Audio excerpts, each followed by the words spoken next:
Halo semuanya, dalam pertemuan kali ini izinkan saya untuk mempresentasikan hasil analisis mendalam saya mengenai 3 masalah krusial yang biasa kita temukan di sekitar kita. Mulai dari program makan bergizi gratis, yang keduanya itu ada dinamika hak dan kewajiban dalam bermedia digital, dan yang ketiga ada gerakan anti korupsi dan integritas bangsa. Nah, presentasi kali ini ditujukan untuk memenuhi tugas ulangan akhir semester dari Bapak Dr. Dedi Junaidi sebagai dosen pengampu mata kuliah Pendidikan Kewarganegaraan. Nah, tanpa berlama-lama, mari kita mulai pembahasannya. Sebelum pada poin penyampaian materi, izinkan saya untuk memperkenalkan diri. Halo, nama saya Herunisa Nur Latifah dengan NIM 25060029. Selanjutnya, materi pertama yaitu datang dari kasus program makan bergizi gratis. Pada poin pertama yaitu membuat rencana aksi atau action plan yang dapat mengatasi penyebaran berita bohong.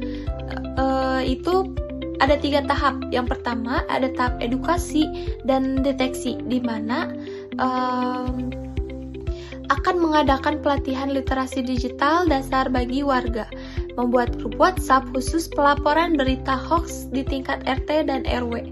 Nah, yang tahap keduanya itu setelah tadi edukasi dan deteksi, yaitu kontra narasi, di mana pihak yang paham ini atau berwenang akan memproduksi infografis pendek tentang indahnya toleransi beragama.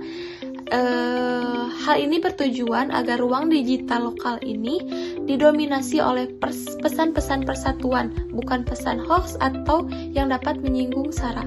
Tahap ketiganya itu tindakan tegas. Jika tahap 1 dan tahap 2 sudah terlewati, namun masih ada yang menyebarkan berita bohong, itu bisa kita ambil tindakan tegasnya, yaitu menghapus atau menegur anggota grup warga yang menyebarkan ujaran kebencian, melaporkan akun provokator ini luar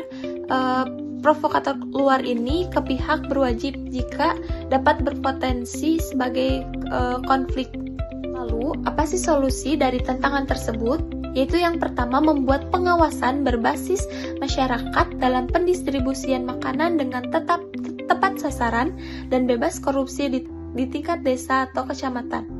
Nah, di mana pendistribusian dapur umum atau vendor ini dilakukan diawasi secara ketat oleh tim roda sekolah, di mana isi tim roda sekolah ini yaitu komite sekolah, perwakilan guru, dan orang tua murid atau perwakilan orang tua murid yang nantinya akan secara bergiliran untuk mengawasi pendistribusiannya. Nah, pendistribusian ini juga seharusnya diberikan papan informasi menu di setiap minggunya, bisa melewati papan yang disediakan di sekolah ataupun di WA. Nah, nantinya guru ini akan memotret setiap hari menu-menunya, apakah sesuai dengan menu yang direncanakan atau tidak. Nah, nantinya outputnya itu, jika ada kecurangan, akan ada kotak aduan dan hotline dari dinas terkait untuk selanjutnya akan diberikan sanksi kepada vendor yang terlibat. Nah, lalu bagaimana sih program MBG ini dapat memberdayakan UMKM lokal?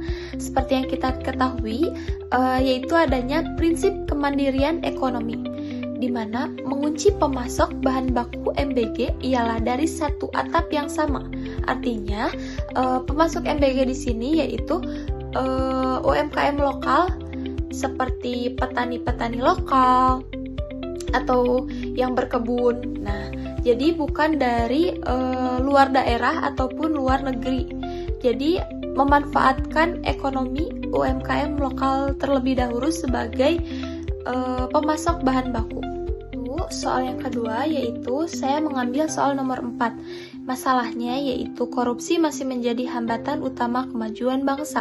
Mahasiswa sering disebut sebagai agen perubahan, namun praktik titip absen, plagiarisme, dan suap dalam organisasi kampus terkadang masih terjadi. Untuk itu diperlukanlah yang namanya integritas. Mengapa? Karena kampus ini merupakan laboratorium moral dan kawah candra di muka para calon pemimpin bangsa.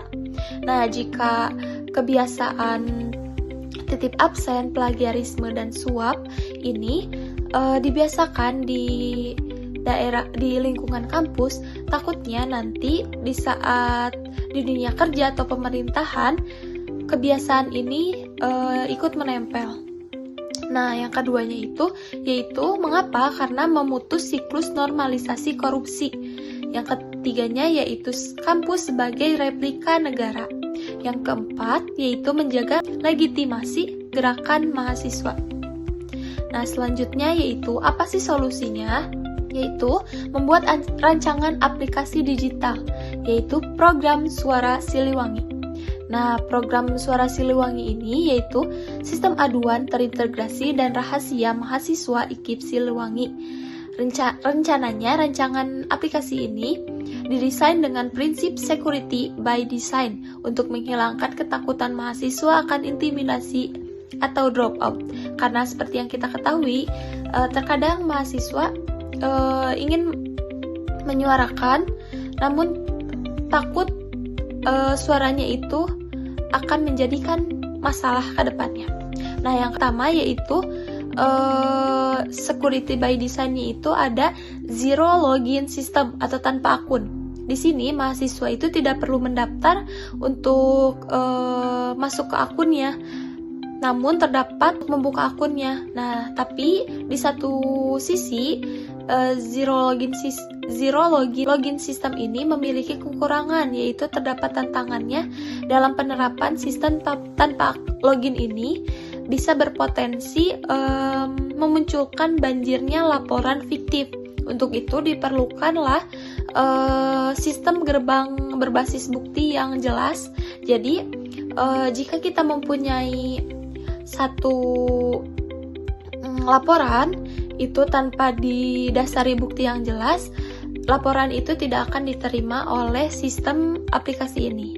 Nah, selanjutnya itu pada halaman atau aplikasi terdapat rancangan 4 poin utama atau 4 tombol, yaitu yang pertama itu untuk tombol laporan, yang keduanya itu tombol untuk mengecek status apakah laporan sudah diproses atau belum, yang ketiganya itu tombol untuk edukasi hak lingkungan kampus, dan yang terakhir itu tombol untuk tindak lanjut laporan. Nah, selanjutnya 3 langkah pribadi dalam menanamkan nilai anti korupsi ini, yaitu yang pertama menanamkan pada diri saya esensi sejati apa sih itu pendidikan, untuk apa sih saya kuliah itu. Nah, jadi bukan hanya titip absen saja. Di sini saya berfokus pada kenapa saya harus masuk kelas, karena saya ingin mendapatkan substansi ilmu dan pemahaman saya. Nah, yang keduanya itu membiasakan mencantumkan daftar pustaka di setiap tugas sebagai pengakuan karya orang lain secara jujur. Yang ketiganya yaitu menyimpan uang organisasi dengan cara memisahkan uang antara uang pribadi dan uang organisasi. Biasanya saya dipisah menjadi beberapa atau minimal 2 dompet.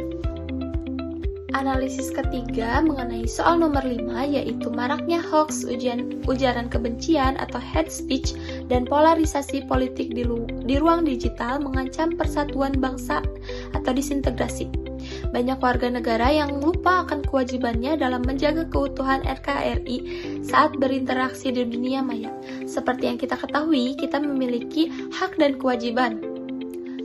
Sama halnya dengan bermedia digital, kita memiliki hak dan kewajiban yang dalam pelaksanaannya hak dan kewajiban ini memiliki keterkaitan yang sangat erat dalam bela negara, di mana hak kita yaitu mendapatkan ruang cyber yang aman dan edukatif, juga kewajiban kita sebagai menjaga persatuan bangsa dan perpecahan digital, di mana hak ini akan kita peroleh jika kewajiban kita sudah ditunaikan.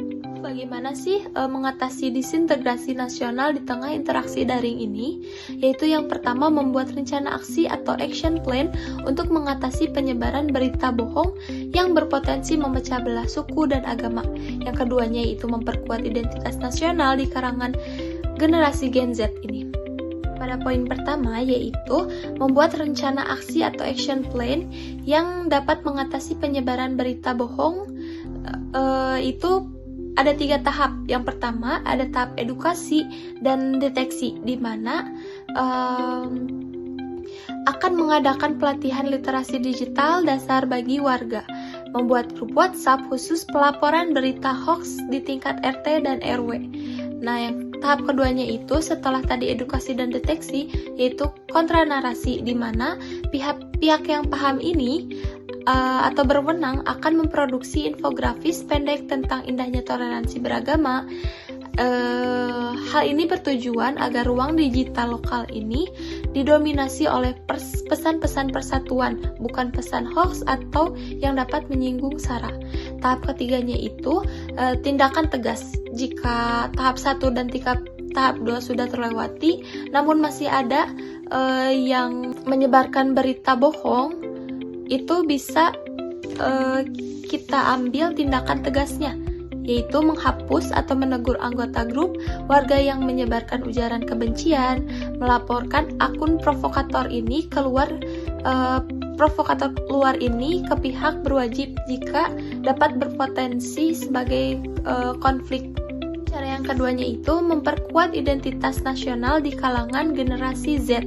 Kenapa sih harus Gen Z? Nah, Gen Z ini adalah kelompok yang paling aktif dalam memproduksi dan menyebarkan tren di media sosial.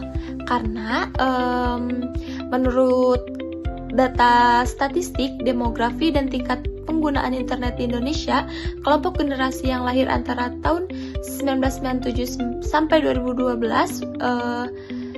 yaitu Gen Z ini menjadi motor utama penggerak atau penguasa ekosistem cyber saat ini.